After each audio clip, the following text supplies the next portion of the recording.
উচিত বিচার করো আল্লাহ। আজকে সারা পৃথিবীর মানুষ থেকে রক্ষা করো আল্লাহ। আমার পাশে রামিজার বাবা আছে, তাকে তুমি ধৈর্য ধারণ করার, এই নেশা মুক্ত হইলে এই ধরনের অপকর্ম থেকে দূরে, সে ভাই হিসাবে এই মেয়ের গার্জেন হিসাবে চলে গেছে। দল মত নির্বিশেষে সবাই যেন আমরা দায়িত্ব নেই। আল্লাহ আমি সহ্য করতে পারি না। কিভাবে মানুষ তোমার ওর বাবা শেষ করছে, তারপরে গেছি ভাই। আপনি রেকর্ডটা চেক করে দেখেন, দেখলে বুঝবেন।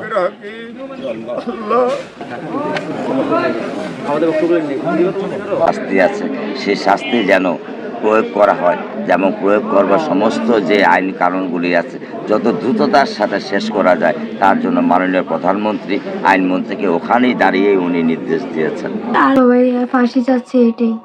আর কোনো মায়ের বুক যেন এভাবে, আর কোনো রামিসার মতো অন্য কোনো মেয়ে যেন এইভাবে নির্মমভাবে হত্যা না হয়, এ ধরনের শিকার না হয়।